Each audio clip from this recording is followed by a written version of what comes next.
Bismillahirrahmanirrahim. Assalamualaikum warahmatullahi wabarakatuh.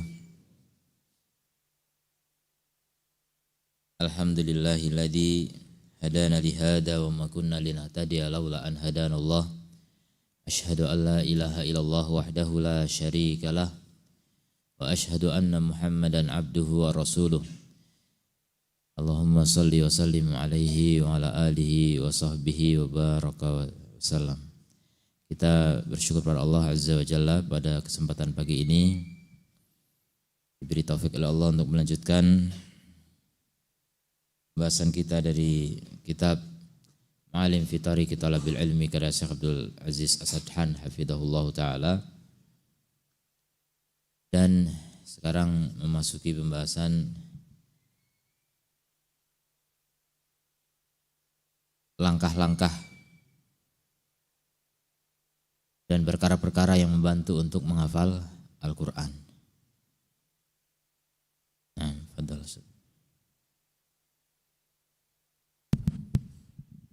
Bismillah, alhamdulillah, wassalatu wassalamu ala rasulillah wa ala alihi wa sahabihi wa man wala ba'du. Qala al-muallifu rahimahullah rahmatan wasi'ah fi kitabihi Ma'alimu fi Tariqi Talabil Ilmi. وَلْيَعْلَمَ طَالِبُ الْعِلْمِ أَنَّ حِفْظَ الْقُرْآنِ وَالْعَمَلَ بِهِ مِمَّا يَزِيدُهُ رِبْعَةً وَعُلُوًا كَمَا وَرَدَ فِي الْحَدِيثِ.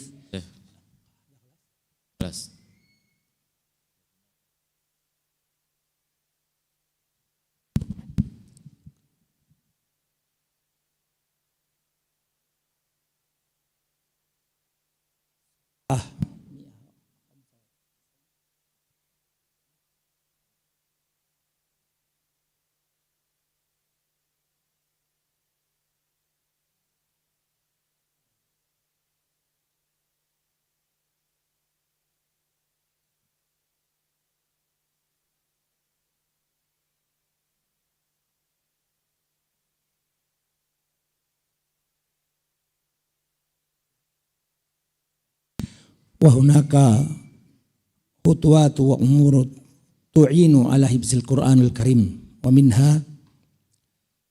الإخلاص لله عز وجل وأن يكون حفظه ابتغاء مرضاته وأن يكون عونا له على طاعة الله وعلى تحصيل العلم فإذا جاهد الإنسان نفسه في تقويم نيته وجاهد نفسه في عمل الأسباب من قراءة القرآن وترديده بكثرة في أناء الليل وأطراف النهار فإن ذلك إن شاء الله يسير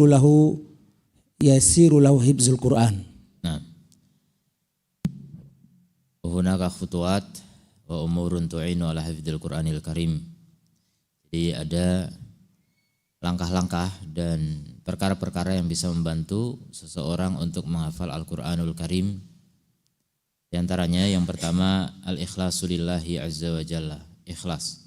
Ikhlas itu kunci segala kebaikan. Ikhlas itu sebab segala kebaikan. Maka tidak ada kebaikan tanpa keikhlasan. Segala sesuatu yang kita lakukan tanpa ikhlas sia-sia di sisi Allah Subhanahu wa taala. Segala sesuatu menjadi bermanfaat bagi kita dunia maupun akhirat ketika kita melakukannya karena Allah Azza wa Jalla semata. Wa yakuna hifdhuhu ibtigha'a mardhatih. Jadi hafalan Quran itu harus dalam rangka mencari wajah Allah, mencari ridha Allah Subhanahu wa taala. Wa yakuna aunan ala taatillahi. Kemudian boleh ada niat-niat cabang, itu niat inti, niat pokok, niat utama mencari ridha Allah. Ada niat-niat cabangnya, yaitu apa? Membantu untuk mentaati Allah Ta'ala. Karena kita dalam sholat butuh kepada hafalan Quran. Dalam melakukan amal-amal butuh kepada dalil. Dan dalil itu adalah dari Al-Quran diantaranya. Maka ketika kita menghafal Quran, mudah bagi kita untuk mentaati Allah Subhanahu Wa Ta'ala. Dan mentaati Allah juga niatnya untuk mencari ridha Allah. Jadi itu ada cabang, nanti akan menuju ke pokok lagi. Wala tahsilil ilm, dan dalam rangka untuk menghasilkan ilmu. Orang yang punya hafalan Al-Quran, dia relatif lebih banyak menghafal dalil. Jadi dalil itu kalau tidak Al-Quran ya As-Sunnah. Maka siapa yang hafal Quran, dia seakan menghafal, dia menjaga, menguasai sebagian dari dalil-dalil dalam agama. Fa idza jahadal insan nafsahu fi taqwimin niyyati, apabila seorang berjihad melawan nafsunya, berjihad mengendalikan nafsunya untuk meluruskan niatnya. Jadi untuk meluruskan niat itu butuh jihad. Jihad melawan nafsu. Kenapa? Karena nafsu itu suka menyeleweng, menyimpang. Sering kami ibaratkan nafsu itu seperti kuda liar, harus dikendalikan. Kalau enggak dikendalikan itu ya ngawur, berjalannya tidak seperti yang kita inginkan. Maka nafsu begitu, harus dikendalikan, diatur, diluruskan agar kita bisa memetik hasil dari nafsu yang kita miliki. Nafsu itu yaitu kuda, bermanfaat sebenarnya, tapi ketika tidak dikendalikan menjadi apa? Berbahaya. Wajah ada nafsahu fi amalil asbab, kemudian berjihad mengendalikan nafsunya lagi untuk apa? Mengamalkan sebab-sebab, mengambil sebab-sebab min qiraatil Quran wa tardidihi, berupa membaca Quran dan mengulang-ulanginya. Bagaimana orang bisa hafal Quran tanpa membaca? Pasti membaca. Kalaupun tidak membaca bisa juga sebenarnya, tapi itu sulit sekali. Maka yang masih diberi anugerah berupa mata bisa membaca, ini Masya Allah disyukuri ya. Untuk membaca Al-Quran, jangan hanya untuk melihat-lihat yang tidak bermanfaat. Bisa saja orang gak bisa membaca tapi hafal Quran. Ada seorang nenek, ceritakan oleh seorang syekh, pokoknya sudah tua, saya lupa umurnya. Dia malam-malam, setiap malam tahajud itu berdoa, menangis kepada Allah, ingin bisa menghafal Quran. Padahal gak bisa membaca Quran. Sudah tua, buta huruf. Bukan buta, buta huruf, gak bisa membaca. Maka ternyata diberi taufik untuk apa? Mendengarkan. Jadi mendengar, hafal. Dan bisa hafal Quran. Itu keajaiban memang, Quran itu ajaib. Sudah nenek-nenek, gak bisa membaca Quran, bisa menghafal Al-Quran. Hanya dari mana? Dari mendengar. Dengan telinga, jalurnya telinga, kemudian bisa menghafal Quran. Maka yang masih punya telinga, masih punya mata, yang masih berfungsi dengan baik, tentu lebih optimal, lebih maksimal daripada yang hanya menggunakan pendengaran. Maka maksimalkan ya, membaca Quran, wa tardidihi, dan mengulang-ulanginya terus, diulang. Itu butuh jihad itu. Kalau kita nggak bisa mengalahkan nafsu kita tuh nggak mau mengulang-ulang Al-Quran. Nafsu kita tuh nggak mau membaca, bahkan mau menyentuh mushaf saja udah berat, malas. Maunya menyentuh HP. HP lebih banyak disentuh hari ini daripada mushaf, dan itu nyata ya. Bikasratin ya, mengulanginya dengan banyak. Fi ana ilaili wa atrafan nahar, di pertengahan malam dan di ujung-ujung siang. Kenapa ujung siang? Karena di pertengahan siang biasanya orang syughul ya, bekerja, mencari nafkah atau mencari ilmu atau yang lainnya. Semua orang punya mata pencaharian masing-masing.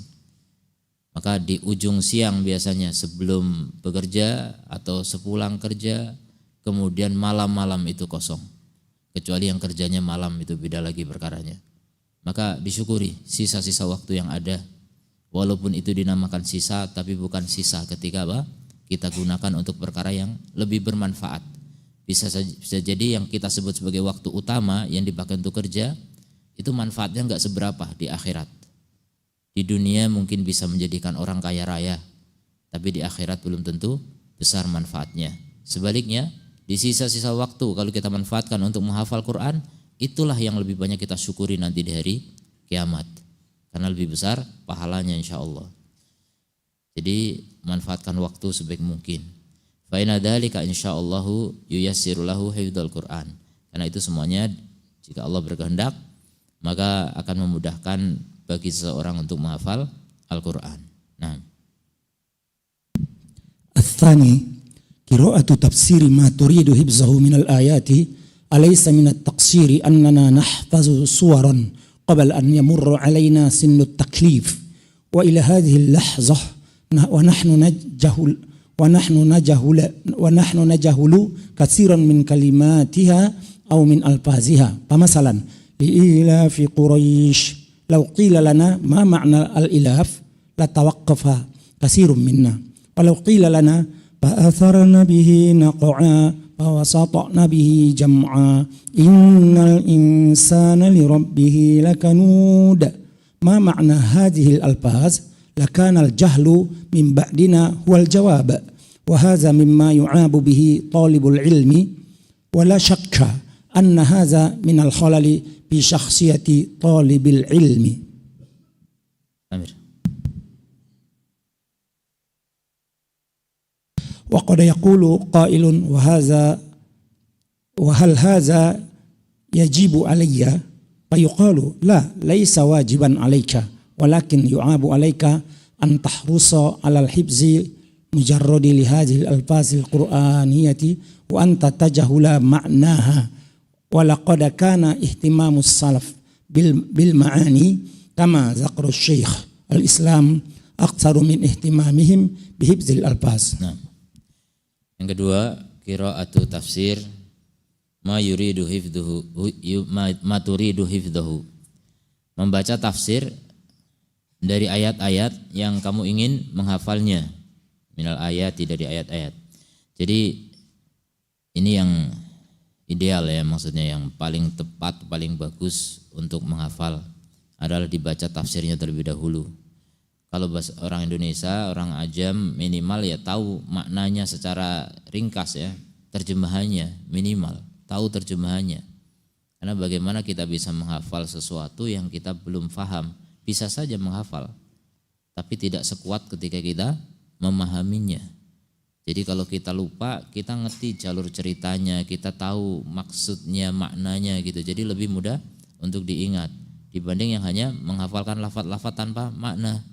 Seperti orang yang menghafal mantra-mantra gitu, nggak paham maknanya, bisa aja dihafal, tapi kan itu sedikit itu. Quran ini banyak, maka Quran ini akan mudah dihafal ketika kita tahu maknanya, ketika tahu jalan ceritanya dan seterusnya.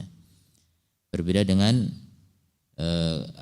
hafalan-hafalan yang singkat, pendek, mungkin tanpa paham pun bisa dihafal.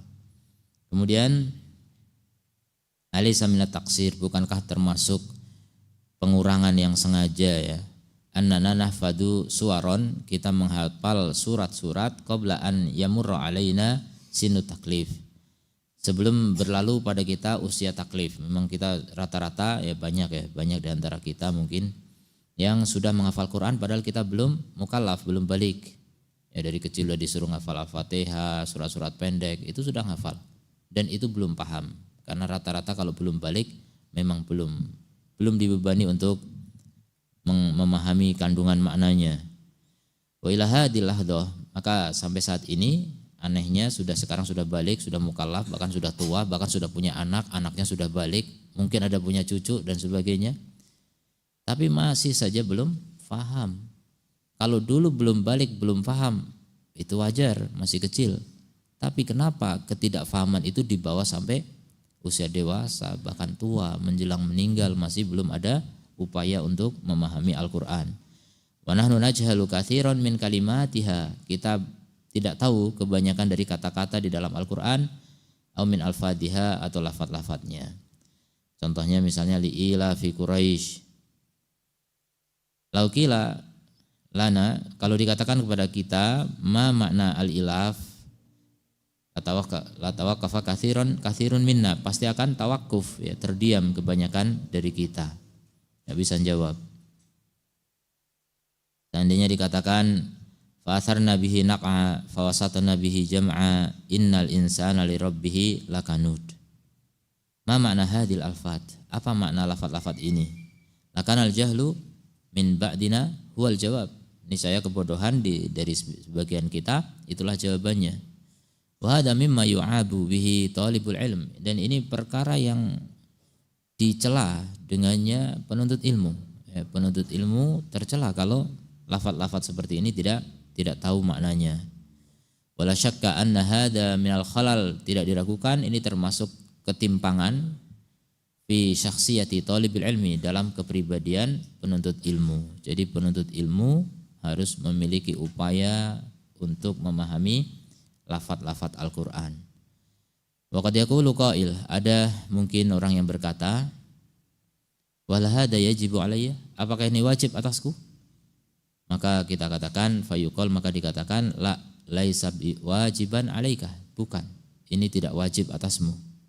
Walakin yu'abu alaika, tapi dicela atasmu, antahrisa alal hifdi, ketika kamu bersemangat untuk menghafal, al-mujarrad, semata, lihadil alfat al-Qur'aniyah, terhadap lafaz-lafaz Quran, wa anta tajhalu ma'naha, sementara kamu tidak tahu maknanya. Ya, jadi kalau cuma sekedar hafal tanpa faham, ini adalah perkara yang dicela. Walaqad kana ihtimamus salaf bil ma'ani, dulu perhatian para salaf itu terhadap makna-makna. Kata Syekhul Islam, sebagaimana disebutkan oleh Syekhul Islam, aktsaru min ihtimamihim, lebih besar daripada perhatian mereka bihifdzi al-alfat, daripada menghafal lafaz-lafaznya. Jadi mereka lebih bersungguh-sungguh dalam memahami maknanya daripada menghafal lafaz-lafaznya. Dan itulah dilakukan oleh para sahabat. Tidak semua sahabat itu menghafal Quran, tapi mereka berupaya untuk memahami lafaz-lafaznya. Mereka belajar, mereka duduk bersama Nabi untuk mendengarkan tafsir dari Nabi SAW. Jadi mereka berupaya untuk memahaminya walaupun mungkin nggak hafal. Ya, sebagian sahabat saja menghafal Al-Quran. Nah. Wa kanu ya'maluna bima yahfazun. Qala Abu Abdurrahman As-Sulami, haddatsana allazi kanu yaqra'unana al-Qur'an annahum idza ta'allamu minan nabiyyi sallallahu alaihi wasallam ashar ayatin lam yujawizuha hatta yata'allamu ma fiha min al-ilmi wal amal. Fata'allamna al-Qur'an wal ilmu wal amal jami'an. Wa yuqalu fi hadzal mabhasi aidan inna mimma yu'inu 'ala al-ihtimami bimuwasalatil hifzi rabtul hifzi bil fahmi an yaqra'a tafsiran mukhtasaran lima hafizahu min al-ayat wa min samma yantaqilu ila tafsiri aksara bastan min sabiqihi wala'alla misal al-awwal tafsirul Syekh Ibnu Sa'di rahimahullah wa misal al-thani mukhtasar tafsir Ibnu Katsir li Syekh Muhammad Nasib Ar-Rifai rahimahullahu ta'ala. Wa mimma yuhsinu an yudafa ila ma sabaqa kitab Al-Syekh Al-Musnad min Asbabin Nuzul Syekh Muqbil bin Hadi Al-Wadi'i wa kitabu Dab'u Ihamul Ittiraf Syekh Asy-Syinkiti wa kitabu Al-Israiliyat wal Mawdu'at Syekh Muhammad Abu Syuhbah. Nah. Wa kanu ya'maluna bima yahfadun. Jadi mereka para salaf mengamalkan apa yang mereka hafalkan. Jadi tidak sekedar menghafal sudah titik. Nanti prakteknya jadi imam masjid sudah, bukan begitu. Ya. Jadi menghafal itu tujuannya untuk memahami, dan memahami tujuannya untuk mengamalkan. Jadi kalau orang tidak ada target untuk mengamalkan Al-Quran, memang tidak akan memahaminya. Ya sudah, hafalan menjadi tujuan, dan itu tidak benar. Hafalan itu bukan tujuan. Hafalan itu sarana. Sarana menuju apa? Menuju sarana lagi, yaitu memahami. Memahami juga masih sarana, walaupun sebagian memahami sudah menjadi tujuan. Ketika apa? Memahami ayat-ayat yang berupa akidah, yang berupa khobar, berita. Itu begitu paham, udah sampai tujuan kita, yaitu keyakinan. Paham akan menjadi sebuah keyakinan. Ya, entahlah itu disebut sudah tujuan atau belum, yang jelas otomatis ketika kita paham, kita akan bisa menjadi yakin. Tapi kalau nggak paham, bagaimana bisa yakin? Jadi semua diawali dari faham. paham, kita bisa yakin, tambah iman. Kalau yakin kan iman itu. Kemudian kalau itu berupa ayat khobar, perintah bukan khobar, akan melahirkan apa? Amalan. Nah itu tujuannya. Jadi tujuan akhir dari ilmu adalah yakin dan amal, iman dan amal soleh. Maka ketika menghafal doang, kemudian dapat gelar dan seterusnya, ini hanya mencapai tangga ya, belum mencapai tujuan. Lanjutkan ya, jangan sampai di hafalan doang. Jadi hafalan itu sarana, jangan sampai dikira itu sebagai tujuan. Jangan dikira kalau sudah juara MTQ tingkat internasional kemudian sudah sampai target terakhir gitu. Belum apa-apa. Kalau cuma apalagi MTQ-nya cuma keindahan membaca, itu lebih jauh lagi dibanding menghafal. Jadi kan membaca interaksi kita dengan Quran yang paling bawah ya, paling minimal adalah membaca. Kemudian lebih tinggi lagi menghafal. Lebih tinggi lagi memahami, lebih tinggi lagi mengamalkan, lebih tinggi lagi mengajarkan. Itu 5 interaksi kita dengan Al-Quran. Siapa paling banyak berinteraksi dengan Quran, dialah orang yang paling layak disebut ahlul Quran. Ahli Al-Quran. Itu disebut ahlullahi wa khosatuh, keluarganya Allah dan orang spesialnya Allah subhanahu wa ta'ala. Kemudian qala Abu Abdurrahman As-Sulami, haddatsana alladzi kanu yukri'unana Al-Qur'an, telah bercerita kepada kami orang-orang yang dulu mereka membacakan, atau orang yang dulu mereka membacakan kepada kami Al-Qur'an. Jadi mengajari kami Al-Qur'an, para sahabat. Para sahabat mengajari kami Al-Qur'an. Anahum idza ta'allamu minan nabi, bahasanya mereka apabila belajar dari Nabi SAW, ini para sahabat kan belajar dari Nabi. Asyara ayatin, 10 ayat. Kalau belajar dari Nabi 10 ayat, lam yatajawazuha, mereka tidak melampauinya, hatta yata'allamu ma fiha minal ilmi wal amali, sampai mereka betul-betul mempelajari apa yang ada di dalamnya dari ilmu, berarti faham, wal amal, dan prakteknya bagaimana. Jadi paham kandungan maknanya dan paham bagaimana aplikasinya. Mereka pelajari semua itu. Jadi tidak sekedar hafal doang. Fata'allamna al-Qur'ana, maka kami mempelajari Al-Qur'an, wal ilma, dan ilmunya berarti pemahamannya. Kalau ta'allamna al-Qur'an berarti itu cara membaca atau cara menghafalnya baru sampai tingkat hafal. Wal ilma, dan ilmunya berarti memahaminya. Wal amala, prakteknya, jami'an, semuanya. Begitu para salaf soleh. Jadi tahfidz Quran sekarang marak di mana-mana, rumah tahfidz banyak. Diharapkan bukan targetnya hanya menjadi penghafal Quran. Maka harus ada, wajib bagi siapapun yang mendirikan rumah tahfidz, yang mengelola rumah tahfidz, yang membina rumah tahfidz, pokoknya apapun yang berkaitan dengan hafalan Quran, wajib diadakan tafsir Quran juga. Tidak hanya tahfidz Quran, harus ada apa? Tahfidz Quran. Karena kalau cuma tahfidz doang, cuma hafal doang, lulus, selesai, orang itu mengira itu sudah sampai puncaknya, ini salah besar.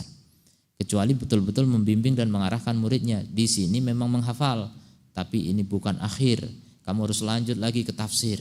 Kamu harus lanjut lagi belajar ulumu syar'iyah, ilmu-ilmu syar'i. Ini hanya sarana. Jadi difahamkan kepada murid begitu. Jangan sampai itu menjadi target akhir. Ya, jadi pemahaman penting ya, difahamkan. Murid-murid difahamkan bahwa menghafal Quran itu bukan segala-galanya. Wa yuqalu fi hadzal mabhats aidan, dan dikatakan dalam pembahasan ini juga, inna mimma yu'inu 'ala al-ihtimami bimuwasalati al-hifdzi, sungguhnya di antara perkara yang bisa membantu untuk perhatian dalam melanjutkan hafalan agar orang bisa istiqomah dalam menghafal adalah rabtul hifdzi bil fahmi, mengaitkan hafalan dengan pemahaman. Jadi hafal-hafal doang tanpa pemahaman itu biasanya membuat orang tidak istiqomah. Ketika kita sudah hafal, dilanjutkan dengan belajar tafsir, maka akan terus kita ingin menjaga hafalan kita. An yaqra'a tafsiran mukhtasaran Gimana caranya? Yaitu dengan membaca tafsir yang ringkas. Ya, tafsir itu banyak, ada yang panjang sekali, tapi itu kurang dianjurkan untuk pemula. Segala sesuatu ada tahapannya. Ya, termasuk membaca tafsir juga dimulai dari yang paling ringkas. 5 hafidhahu minal ayat. Jadi membaca tafsir yang ringkas terhadap apa yang dia hafal dari ayat-ayat. Yang paling bagus sebelum menghafal sudah tahu tafsirnya, tapi seandainya belum pun tidak masalah. Minimal terjemahannya. Ya, minimal tahu terjemahannya. Baru kemudian bisa baca tafsirnya setelah menghafal atau sambil menghafal. Wa min thamma yantakilu ila tafsirin aktsara baston min sabiqih. Dan kemudian dari situ dia berpindah kepada tafsir yang lebih panjang pembahasannya, lebih banyak daripada yang sebelumnya. Wala'alla mithalul awal, dan bisa jadi contoh pertama tafsir yang ringkas adalah tafsir Asy-Syaikh Ibnu Sa'di rahimahullahu taala. Ya, tafsir Taisir Karimir Rahman fi tafsir Kalamil Mannan. Ini tafsir yang ringkas, dan Syekh Utsaimin rahimahullah ta'ala juga secara khusus beliau menasihatkan penuntut ilmu itu sangat penting untuk membaca tafsir ini, karena tafsir ini diantara tafsir yang memiliki banyak keunggulan. Ya, diantara keunggulannya adalah apa? Dia selain ringkas, dia juga selamat dalam masalah asma wa sifat, dan juga punya ihtimam, perhatian penting dalam ilmu ma'rifatullah. Jadi bagus untuk menguatkan iman. Kemudian wa mithalu tsani, contoh yang kedua, Mukhtasar Tafsir Ibnu Katsir Syekh Muhammad Nasib Ar-Rifai rahimahullahu taala. Dan seterusnya ya, banyak. Beberapa tafsir ringkas masih banyak. Dan intinya kalau orang itu bisa membaca satu tafsir ringkas seperti As-Sa'di sampai tuntas, maka itu kebaikan besar. Mau diulangi lagi juga bagus, mau lanjut kepada tafsir berikutnya juga ahsan.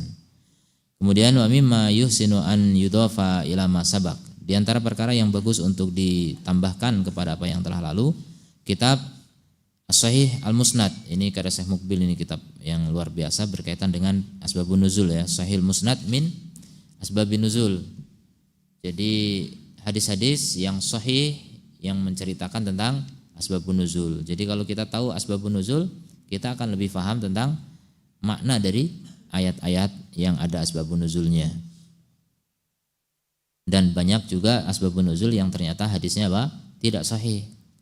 Maka Syekh Mukbil di sini memilih dan memilah ya, hanya yang sahih saja dari hadis-hadis seputar asbabun nuzul. Karena Syekh Mukbil bin Hadi Al-Wadi'i, dulu kami di Yaman dibacakan oleh guru kami kitab ini. Kemudian wa kitab Daf'u Iham Al-Ittirab, menolak persangkaan dan keguncangan, karya Syekh Asy-Syinkiti. Nah, ini semuanya pelengkap ilmu tafsir semua ya. Orang belajar tafsir ini butuh sekali kepada kitab-kitab ini. Kemudian kitab Israiliyat wal Maudu'at, cerita-cerita Israiliyat dan juga cerita-cerita palsu seputar tafsir, biar kita tahu. Jadi tidak gampang kemudian mempercayai cerita-cerita palsu seputar tafsir ayat. Karya Syekh Muhammad Abu Syahbah. Nah. Ats-tsalits al-qiyamu bima yahfazu fi salatil lail wa tirdad dzalik liqaulihi sallallahu alaihi wasallam idza qama sahibul Qur'an faqara'ahu bil lail wan nahar dzakarahu wa illam yaqum bihi nasiyahu wa inna minal mujarrabi kama zakara ghairu wahidin anna min hifzi ayatin anna man hafiza ayati thumma shalla biha salatal lail wa a'ada dzalika marrat wa karrat fa inna dzalika yazidul hifza rusukhan fi dhihnihi bi khilafi ma law karraraha duna shalah. Nah, yang ketiga, kiat agar kita mudah menghafal Quran adalah al-qiyam bima yahfadhu fi shalatil lail. Jadi berdiri salat dalam salat malam dengan apa yang kita hafal. Jadi apa yang kita sudah hafal di siang hari mungkin kita hafal satu ayat, satu surat, satu halaman, dipraktekkan untuk salat malam. Ditambah lagi yang sudah dihafal kemarinnya lagi, sebelumnya lagi digabung. Sehingga bisa salat dengan apa yang sudah kita hafal.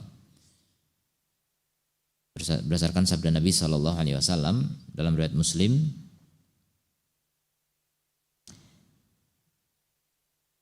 idza qama sahibul Quran faqara'ahu, apabila pemilik Al-Quran atau orang yang hafal Quran dia berdiri, faqara'ahu, kemudian dia membacanya bilail, di malam hari, wan nahari, dan juga siang hari, dipakai untuk sholat siang juga, sholat sunnah siang misalnya, sholat duha dan sebagainya. Dzakarahu, maka dia akan menghafalnya. Wa illam yakum bihi, tapi kalau dia tidak membacanya dalam sholat, nasiyahu, dia pun akan melupakannya. Wa inna minal mujarrab, sungguhnya termasuk mujarab, ya. Apa itu mujarab? Obat. Jadi enggak cuma obat, ya. Bahasa kita itu obat mujarab. Mujarab itu artinya teruji. Sungguhnya di antara perkara yang sudah teruji, sudah berdasarkan uji coba, sukses. Kama dzakara ghairu wahidin, sebagaimana disebutkan oleh lebih dari satu orang, anna man hafidha ayatin, bahwa siapa yang menghafal ayat-ayat, tsumma shalla biha, kemudian dipakai untuk salat al-lail, dalam salat malam, wa ada dzalika marrat wa karrat, kemudian dia mengulanginya berulang dan berulang kali, fa inna dzalika yazidul hifdha rusukhan fi dhihnih, maka itu pasti akan menambah hafalan semakin kokoh di dalam akalnya, dalam pikirannya. Berbeda dengan kalau dia tidak, atau kalau dia hanya mengulanginya di luar sholat. Jadi mengulang-ulangnya sambil duduk gitu kan, bukan sambil sholat. Itu tidak seoptimal kalau dipakai dalam sholat. Nah, Ar-rabi' tikrarul qira'ati fi ghairi shalah wa hiya muta'alliqatun billati qablaha. Tamir. Al-khamis an yakuna al-hibzu bit-talaqqi, li'annaka qad tukhti'u fi qira'ati ba'dil ayat fatahfazuha kadzalik, wa a'rafa ba'dal qira'ah mimma yahfazul Qur'an, wa qala li kuntu aqra'u ba'dal alfaz khata'an hatta tanabbahtu walam atanabbah illa bil fuhsi wat talaqqi wa zakara misalan Tamir. li ba'di tilkal ayat, wa idza hafizal insan bit talaqqi ala syekh muayyan aw syaritin muayyan fa inna hadza bi iznillah mimma yuqallilu khata'ahu bil qiraah. Nah, yang keempat adalah mengulangi bacaan dalam selain sholat. Jadi kalau kita sudah ulang-ulang dalam sholat, tetap juga di luar sholat kita ulang-ulang lagi. Ya tentu saja itu sangat membantu. Cuma yang kurang tepat hanya di luar sholat. Di dalam sholat tidak dipakai. Jadi yang paling bagus diulang-ulang di dalam sholat, dan juga di luar sholat ketika kita jalan, ketika kita naik motor, naik mobil, ketika antri, ketika ngapain juga diulang-ulang itu hafalan. Masya Allah akan menjadi hafalan yang lengket di kepala kita insya Allah. Wahia muta'alliqatun bilati qablah, dan ini berkaitan dengan yang sebelumnya ya. Jadi intinya mengulang-ulang. Nomor 3 dan 4, orang kalau mau hafal kuncinya apa? Mengulang-ulang. Jangan merasa sudah hafal Quran hanya karena kita sudah setor kepada seorang ustadz. Saya sudah setor nih hafal halaman ini, berarti saya sudah hafal. Bohong itu, enggak. Sudah setor walaupun lancar, enggak ada salahnya sama sekali. Satu halaman setor enggak ada salah sama sekali. Itu bukan dikatakan sudah hafal. Itu baru sudah setor. Kalau sudah hafal artinya ketika dipakai tidur, bangun tidur masih ingat. Nah, masih ingat. Baru sehari, dipakai tidur 1 bulan masih ingat. Nah, itu baru. Itu dikatakan hafal. Jadi kalau masih baru aja dihafal kemudian disetor, ya memang ingat karena baru aja, belum mengendap. Orang dikatakan menghafal kalau sudah mengendap, kalau sudah ditinggalkan mungkin nggak diulang-ulang selama setahun masih ingat, nah itu hafal. Contoh antum Al-Fatihah, hafal nggak?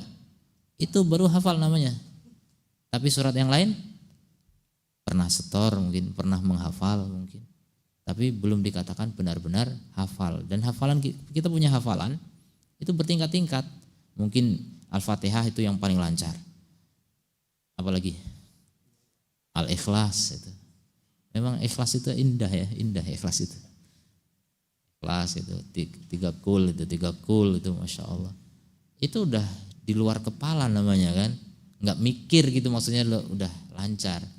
Tapi ketika membaca jangan karena kita udah hafal terus nggak mikir sama sekali. Kita mikirkan maknanya, begitu lanjutannya. Itulah semakin berkualitas ibadah kita.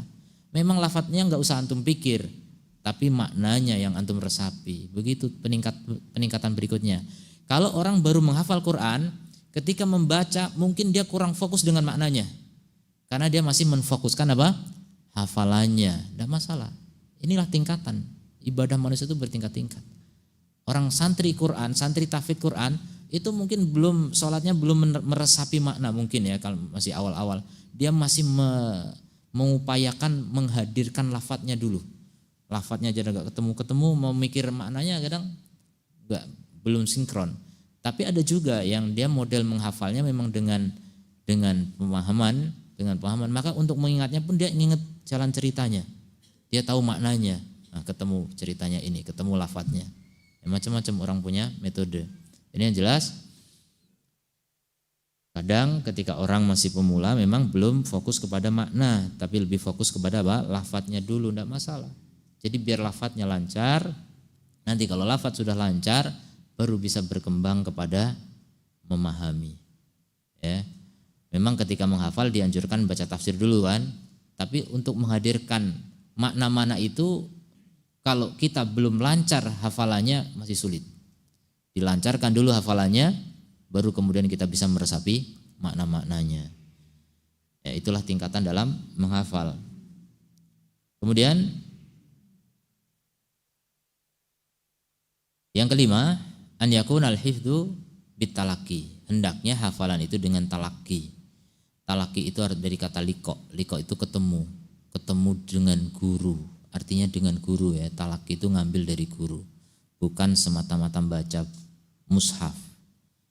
Baca doang enggak disetorkan kepada guru, itu enggak talaki. Jadi harus talaki, harus disetorkan kepada guru. Bahkan kalau bisa ya, guru yang punya sanad itu optimalnya. Kalau enggak juga enggak masalah.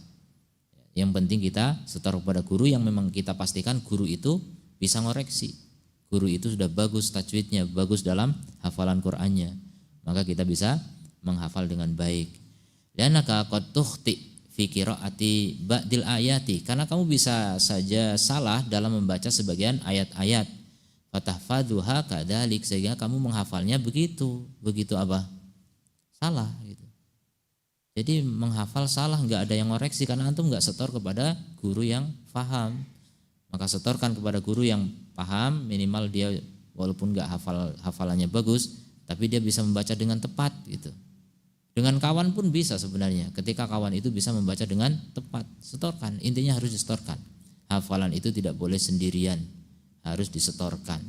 Kalaupun terpaksa nggak punya kawan, nggak punya guru, terpaksa ya, mungkin hidupnya di tengah pulau sendirian gitu, ya direkam. Sekarang ada alat-alat canggih yang bisa membantu kita. Direkam, kemudian disetel ulang dan kita simak sendiri bacaan tadi. Oh salah. Jadi kita tahu kesalahannya di sini. Di sini kurang panjang dikit, di sini kepanjangan, di sini kurang dengung, di sini. Jadi kita bisa ngoreksi sendiri. Karena kadang ketika kita fokus dengan hafalan, kurang fokus juga dengan tajwid. Begitu. Jadi orang itu punya fokus sendiri-sendiri. Itu semuanya bertingkat-tingkat. Kalau orang sudah lancar bacanya, tajwidnya sudah bagus, tinggal memfokuskan apa? Maknanya. Begitu. Jadi semua punya fokus sendiri-sendiri. Otak kita itu bekerja keras itu ketika berusaha untuk memahami bacaan Quran. Jadi setelah kita memaksimalkan tajwidnya, memaksimalkan hafalannya, kemudian baru kita bisa memaksimalkan memahaminya. Jadi bertingkat-tingkat. Kemudian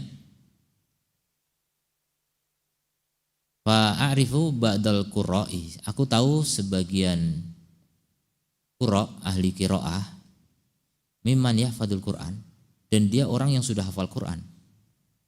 Wa qala li, dan dia berkata kepadaku, untuk akra'u ba'dal alfat. Dulu aku membaca sebagian lafaz-lafaz khotoan, keliru membacanya. Hatta tanabbahtu, sampai aku sadar. Walam atanabbah illa bil fahsi wa talaqi, dan aku tidak sadar kecuali dengan Fas itu penelitian, dengan diteliti, dicek. Alhamdulillah. Wat talaqi, dan dengan mengambil ilmu dari guru, store pada guru, minta koreksi dari guru. Wa dzakara mithalan li ba'di tilkal ayat, kemudian dia menyebutkan contoh-contoh sebagian ayat-ayat yang pernah dulu keliru membacanya.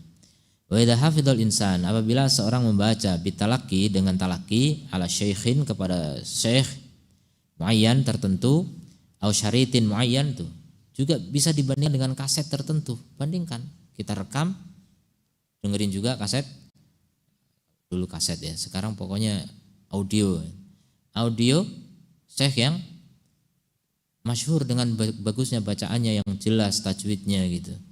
Nah, dibandingkan perbedaannya. Kemudian fa inna hadza bi'nillah, ini yang disebut dengan fahs tadi, pengecekan, penelitian, dibandingkan dengan kaset lain, dengan apa? Dengan bacaan syekh yang ahli qiraah. Fa inna hadza bi'nillahi, maka ini dengan izin Allah, mimma yuqallilu khata'ahu, di antara perkara yang bisa mengurangi kesalahannya fil qiraati, dalam membaca. Jadi ribet ya? Ribet enggak? Enggak sebenarnya, biasa aja. Antum bisa saja berdua partner, yang penting kawan antum bisa, kalau dia lihat mushaf bacaannya tepat, bagus, bisa dijadikan sebagai teman untuk setoran. Dulu saya punya kawan di waktu kuliah di Jogja, dia sambil kuliah dan prestasi kuliahnya juga bagus, IP-nya 3,5 kalau nggak salah. Kemudian di sela-sela kuliah, di sela-sela kesibukan ngajinya, di sela-sela kesibukan organisasinya, di sela-sela kesibukan nyari duitnya, dia kuliah nyari duit sendiri. Pokoknya orangnya super aktif. Ternyata di sela-sela itu masih bisa ngafal Quran. Gimana caranya? Disetel pakai Walkman, kaset. Dulu serba kaset. Punya kaset 30 juz Syekh Suraim, beliau senang itu. Karena cepat, dia maunya cepat. Orangnya memang aktif, cepat. Suka bacaan pun bacaan yang cepat. Itu sering disetel sambil makan, sambil nunggu, sambil ngerjain tugas kuliah, itu diperdengarkan itu. Jadi mikirnya banyak itu, mikir ini. Ini cuma karena sering didengar dan dia sambil ngafal. Nanti di sela waktu kosong dia hafal. Belum disetorkan ke siapapun, tapi dihafal terus. Kapan ada kesempatan pergi ke pesantren, nah waktu itu saya udah keluar dari kampus, saya udah ke pesantren, datang ke pesantren kami. Sampai sana minta kepada guru tahfidz kami untuk setor. Dikasih waktu, pokoknya antara maghrib sampai isya, sang imam itu duduk di situ sambil nunggu setoran santri-santri yang lain, belum minta untuk setor, Masya Allah. Dan kalau setor itu kadang satu surat Al-An'am gitu, sekali duduk setor, banyak itu, hafalannya kuat sekali Masya Allah. Dan bisa menghafal Quran, lulus dari UGM, hafal Quran dengan IP yang bagus, dengan prestasi yang luar biasa. Kemudian beliau ikut ujian masuk Madinah. Padahal udah S1 UGM, keluar Madinah lagi, sampai S2 di Madinah. Sekarang pulang bikin pesantren di Bogor, Madinatul Quran namanya. Jadi itu beliau menghafal Quran tanpa guru awalnya, tapi dengan kaset, terus diperdengarkan. Dan disetorkan akhirnya kepada guru, dan guru pun kaget gitu, ini orang nggak tahfidz Quran kok bisa hafalannya selancar ini gitu. Kadang ketika sebelum Quran kepada guru kami, setor sama saya itu nyimak bacaan dia yang cepat sekali bacaannya, karena lancar, saking lancarnya. Sampai kadang dia sambil ngantuk itu baca, tapi masih bunyi. Sampai mana tadi? Ngantuk, ketiduran, setor ketiduran dan masih baca. Luar biasa saking lancarnya. Saya kan nggak ngelihat orangnya gitu, ngelihat tulisannya, tidur ternyata orang ini, Masya Allah, kok bisa gitu, itu ajaib. Karena kegigihan, orang itu punya kegigihan ya, keseriusan, kesungguhan, makanya kembali kepada ijtihad. Ya. Tawakal ada, ijtihad juga harus ada. Ya, harus ada doa, ada pasrah kepada Allah, ada usaha yang maksimal. Kita akan menghasilkan sesuatu kalau seperti itu ya. Itu orang yang punya cita-cita tinggi, dan betul. Ketika ketemu di Madinah waktu itu belum pulang. Dia punya cita-cita ingin punya pesantren yang 100 hektar paling tidak, nanti sambil pertanian, santrinya diajari pertanian gratis gitu. Maunya begitu. Dan wallah alam saya belum Lihat langsung sekarang bagaimana pesantrennya, katanya ya beberapa hektar besar, Masya Allah. Cita-citanya tinggi ya, jadi akhirnya bisa seperti itu. Ngafal Quran bisa tanpa guru, Masya Allah. Itu kegigihan ya, tapi akhirnya disetor. Ketika kita berhasil setor kepada guru ya akhirnya dengan guru juga, ini talaki juga namanya. Jadi bisa dimulai tanpa kita langsung ke guru, nggak harus langsung. Udah dikumpul 30 juz baru setor, bisa. Tapi setornya juga nyicil, nggak mungkin 30 juz langsung kan. Nyicil satu surat Al-Baqarah dulu gitu. Al-Baqarah 2,5 langsung setor kan. Luar biasa itu.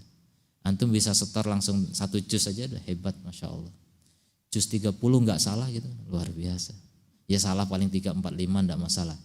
Maksudnya itulah lancarnya orang bisa menghafal, kegigihan. Jadi dalam kuliah sekitar 4 tahun ngafal Quran juga. Dan nggak ada yang nyuruh, nggak ada dosen yang nyuruh. Mana ada dosen nyuruh ngafal Quran? Nggak ada. Nah itulah kesadaran ya, taufik dari Allah Subhanahu wa Ta'ala. Nah,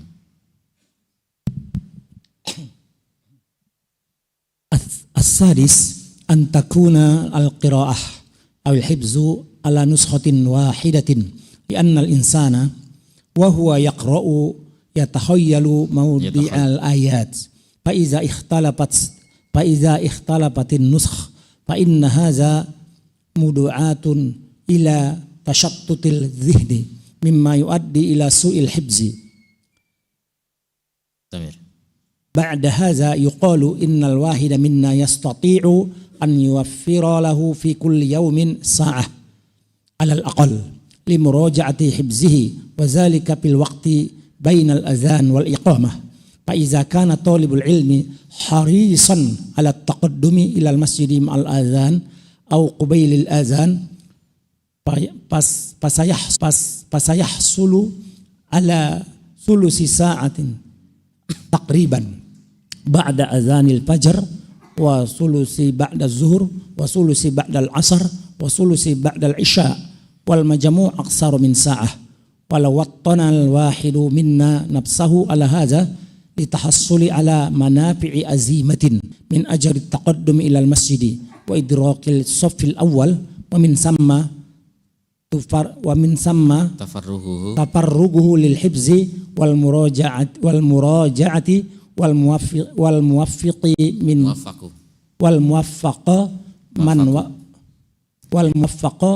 من وفقه الله. Yang keenam, kiat yang terakhir di sini, antakun al-qiraah awil hifdi ala nuskhatin wahidatin. Bacaan dan hafalan hendaknya dengan satu mushaf.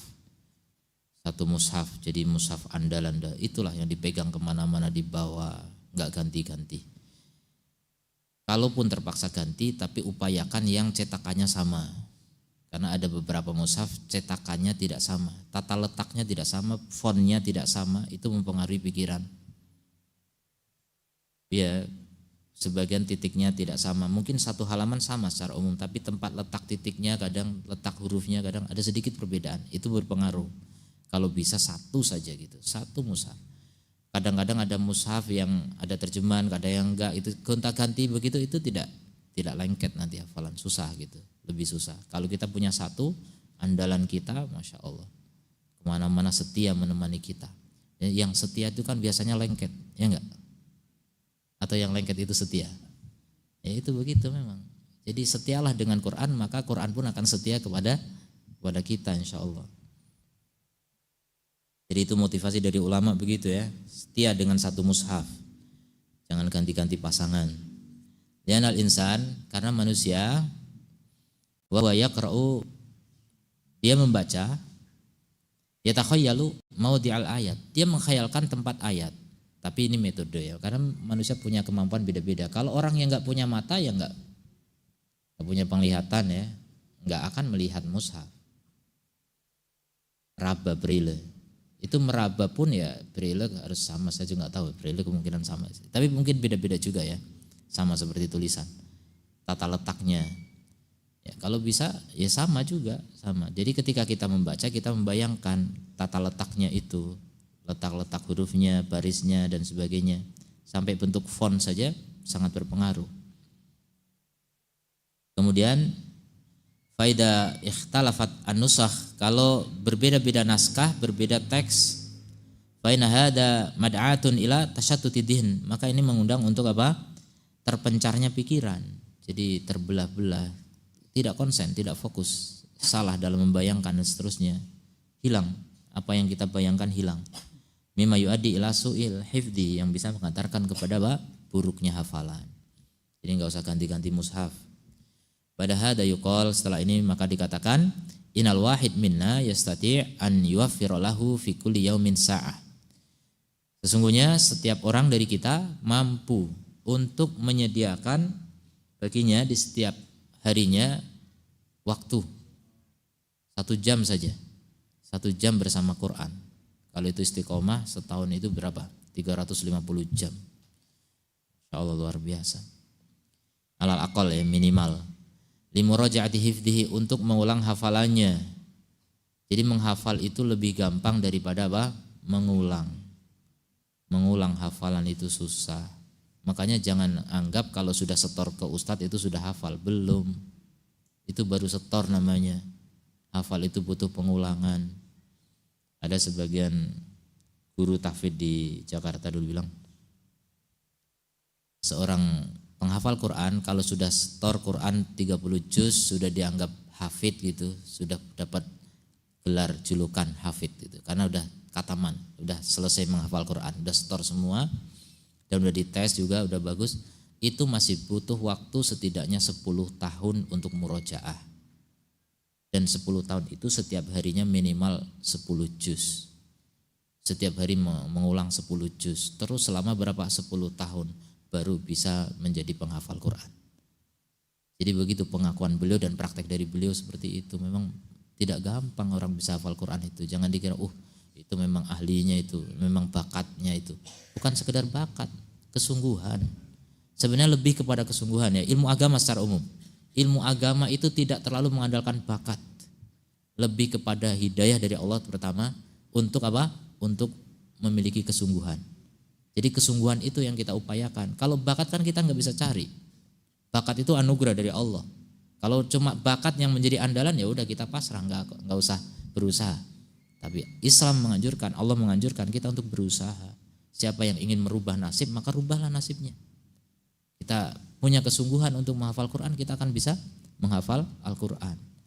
Jadi jangan pasrah kepada ketidakmampuan. Saya memang nggak bakat, saya memang nggak bisa. Itu orang yang sudah pasrah, putus asa seperti itu, pasrah yang salah ya. Ini bukan tawakal itu, pasrah yang salah. Kalau tawakal itu bersungguh-sungguh, tawakal itu muktarin bi akhdil asbab. Yang namanya tawakal itu bergandengan dengan mengambil sebab. Dan mengambil sebab bertingkat-tingkat. Yang paling bersungguh-sungguh dalam mengambil sebab, yang paling serius dalam mengambil sebab, itulah orang yang paling sukses insya Allah. Ya, ijtihad, kesungguhan, setelah apa? Tawakal. Jadi menyediakan waktu 1 jam minimal untuk memurojaah hafalannya. Wa dzalika fil waqti bainal adani wal iqamati, dan itu di waktu antara adzan dan iqamah. Antara adzan dan iqamah kalau kita sangat pendek ya. Ini perbedaan ya negeri Timur Tengah sana dengan Indonesia. Indonesia ini terlalu pendek jarak adzan dengan iqamah. Jadi kalau di Madinah, di Mekah itu 30 menit. Sholat duhur aja 30 menit, minimal 20 menit itu jarak adzan dengan iqamah. Jadi setelah kita sholat qobliyah masih ada waktu panjang itu. Kalau orang datangnya di awal waktu kan, adzan langsung datang ke masjid. Bahkan kalau bisa datang sebelum adzan gitu kan, lebih tersedia banyak waktu sebenarnya. Dan keberkahan itu besar ketika orang menyibukkan diri mengisi waktu-waktunya untuk duduk di masjid. Duduk di masjid saja sudah iktikaf. Iktikaf saja sudah ditulis pahala. Jadi berkah waktunya, berkah umurnya. Apalagi di situ punya tekad kuat untuk menghafal Quran, Masya Allah. Maka kalau di kita rata-rata jarak adzan dengan iqamah itu pendek, hanya 5 menit, 10 menit paling panjang. Ya sudah, jangan menyalahkan itu. Jangan menyalahkan keadaan. Kita yang mengatur keadaan, kita yang mengatur waktu. Kalau gitu setelah sholat tidak masalah. Atau sebelum sholat terserah, antum punya waktu kapan. Jadi jangan buru-buru untuk pergi meninggalkan masjid. Kenapa? Buru-buru mau apa? Mau ketemu istri, kangen sama istri ya, Masya Allah. Kecuali memang orang yang kerjaannya menyita waktu, saya nggak bisa berkata lain kalau itu terserah ya, kembali kepada masing-masing. Tapi ini bagi orang yang masih punya waktu luang, manfaatkan semaksimal mungkin untuk bisa berlama-lama berdiam di masjid. Itu banyak inspirasi orang duduk di masjid. Kalau orang-orang fasik datang inspirasi ketika duduk di kloset ya. Di jamban dapat inspirasi itu. Biasanya dari setan itu. Tapi kalau kita duduk di masjid, inspirasi, ilham, taufik dari Allah banyak berdatangan ya. Antum merenung di masjid, antum berpikir di masjid. Berpikirnya insya Allah yang baik-baik sambil dzikir, sambil doa, sambil baca Quran, Masya Allah. Itu akan banyak ilham dari Allah Subhanahu wa ta'ala untuk menatap masa depan lebih cerah insya Allah. Kemudian faida kana talibul ilm, apabila penuntut ilmu harison, memiliki semangat yang tinggi, ambisi, ala taqaddumi ilal masjid, untuk bersegera ya menuju masjid bersama adzan. Begitu adzan datang ke masjid langsung. Selesai adzan sudah sampai masjid, berwudu, kalau lebih bagus lagi wudu di rumah, sampai masjid langsung sholat qobliyah ya. Kemudian apa? Ada waktu jeda senggang bisa membaca Quran. Au qubalil adzan, atau sebelum adzan. Nah ini solusinya, kalau memang jarak adzan dengan iqamah itu pendek, ya udah datanglah sebelum adzan. Fa sayahsulu ala thuluthi sa'ah, maka akan dihasilkan 1/3 jam minimal tuh. 1/3 jam berapa? 20 menit kan? Itu kalau di Timur Tengah dapat itu. Antara adzan dengan iqamah 20 menit. Takriban kurang lebih. Ba'da adzanil fajr, setelah adzan fajar. Wa thuluthun ba'da duhur, setelah adzan duhur. Ini sebelum iqamah semua karena panjang memang. Kemudian 1/3 setelah asar, 1/3 setelah isya. Nah, kalau maghrib enggak ya. Kalau maghrib itu pendek, enggak boleh panjang. 5 menit itu paling maghrib dengan adzan dengan iqamah. Jadi 3 kali 1/3 berapa? 1/3. 1/3 jam. Banyak itu. 60 tambah 20, 80 menit setiap hari dipakai untuk murojaah Quran. Tanpa masuk ke pesantren tahfidzul Quran sudah menjadi apa? Penghafal Quran. Semua kembali kepada kesungguhan, makanya sungguh-sungguh. Kemudian wal majmu' aktsar min sa'ah. Jadi semua total lebih dari 1 jam. Walau wattana al wahid, kalau setiap orang memang membiasakan diri, menyiapkan diri, minna dari kita nafsahu ya, dirinya menyiapkan dirinya ala hada, untuk melakukan ini, mengkondisikan diri seperti ini, latahassala ala manafi' azimah, niscaya dia akan menghasilkan manfaat-manfaat yang besar. Min ajri taqaddum, berupa apa? Pahala bersegera menuju masjid, itu ada pahalanya sendiri.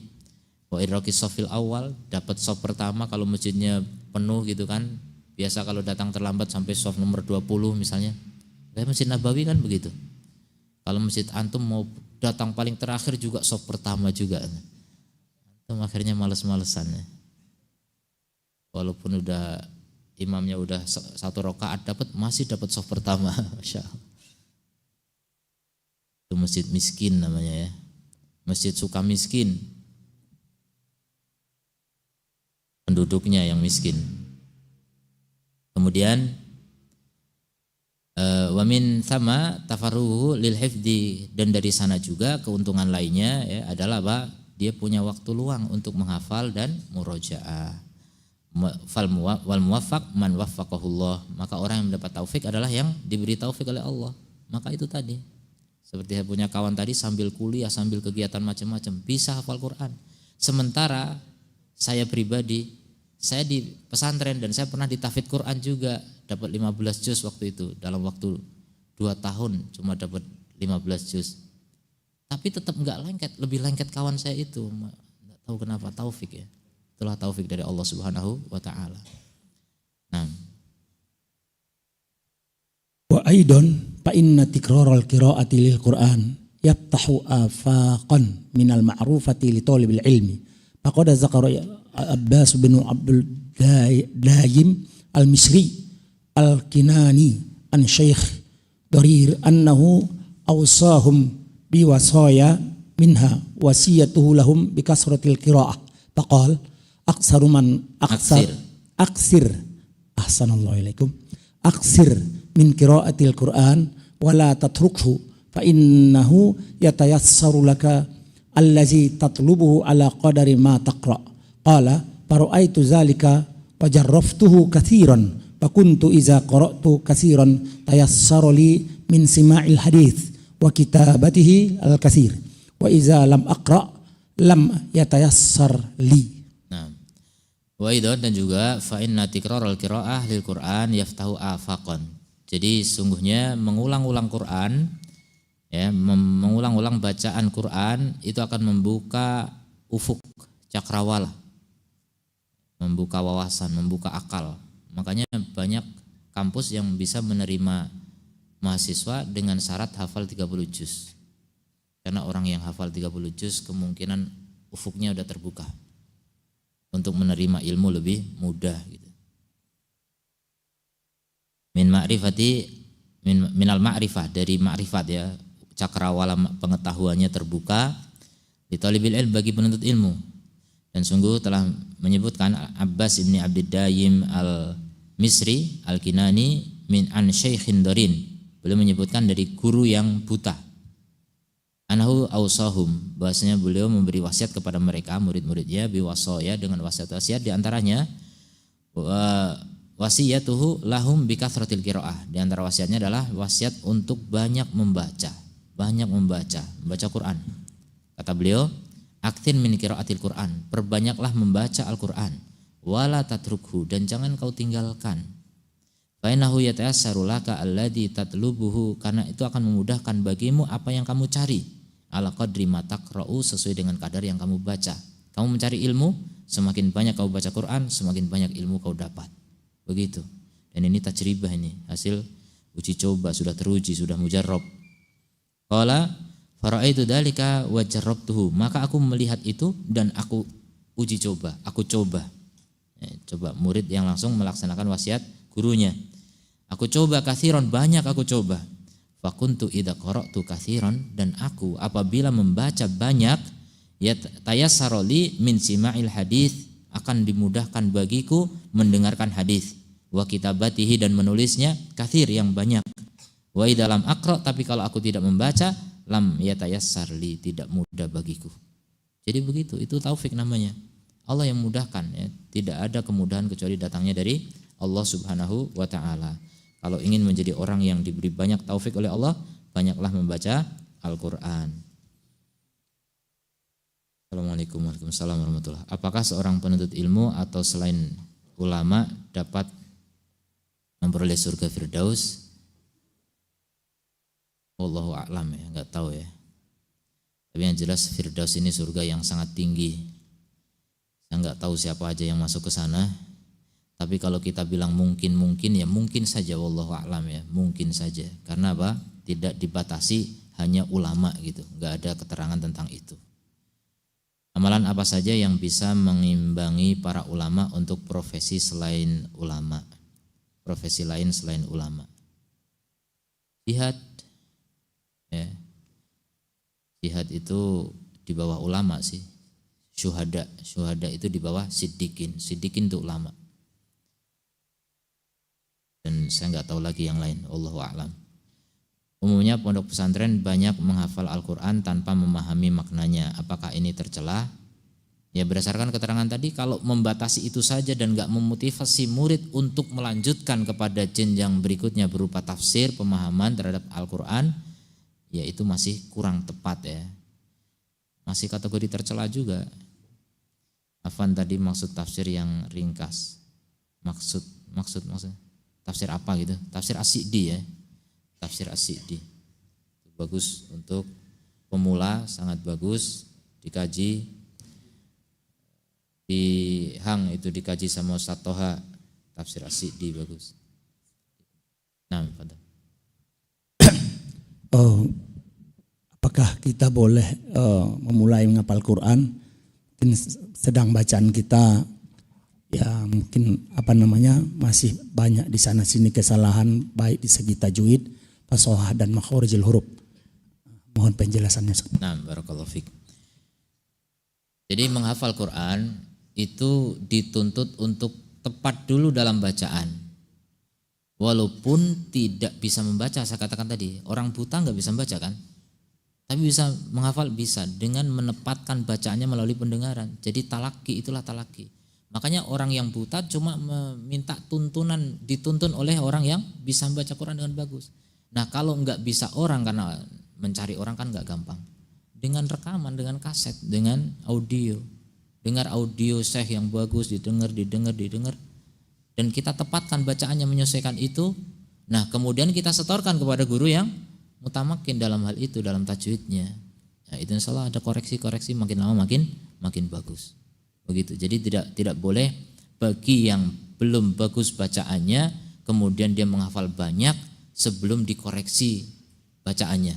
Nanti sudah terlanjur hafal banyak, ternyata banyak koreksi, ini bahaya, rugi dan akan merusak. Nanti ketika dikoreksi nggak bisa lurus, nggak mau dikoreksi. Kenapa? Sudah terlanjur hafal yang salah, ini fatal, bahaya. Maka jangan sampai menghafal yang salah. Kalau membaca salah itu masih lebih ringan. Menghafal salah itu bahaya karena susah dirubah, sudah terlanjur hafal. Jadi jangan sampai bacaannya belum bagus sudah menghafal. Perbagus dulu. Ya, perbagus dulu dengan mempelajari tajwid. Ya, tajwid juga nggak harus tinggi-tinggi amat ya. Tajwid itu bertingkat-tingkat. Sekedar bagaimana kita menghindari lahan jeli, insya Allah sudah cukup. Ya, lahan khofi ini agak tinggi ilmunya. Jadi asal kita bacaannya tidak salah parah yang bisa merubah makna, insya Allah sudah boleh untuk menghafal Quran. Wallahu a'lam. Nah. Tadi dikatakan ahlul Quran, ahlullah wa khassah. Khassatuhu. Ini apakah bisa juga berlaku kepada dia tidak hafal Quran, tapi tahu maknanya, bisa tafsirnya, tapi tidak hafal secara zihni.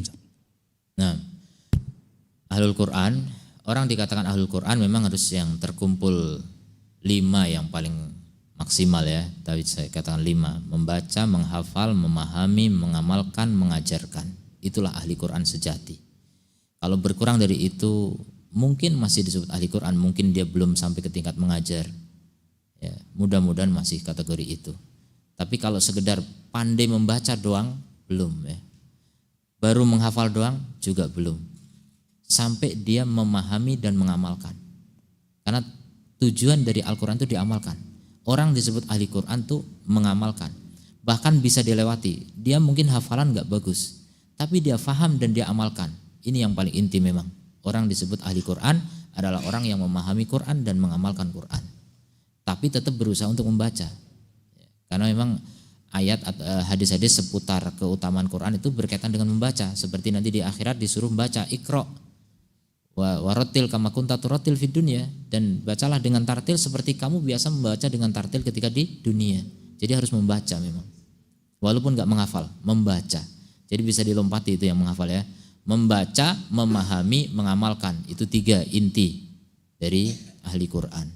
Ya, mudah-mudahan Allah beri taufik kepada kita semuanya untuk menjadi hamalatul Quran. Subhanakallahumma bihamdika asyhadu alla ilaha illa anta astaghfiruka wa atubu ilaik. Assalamualaikum warahmatullahi wabarakatuh.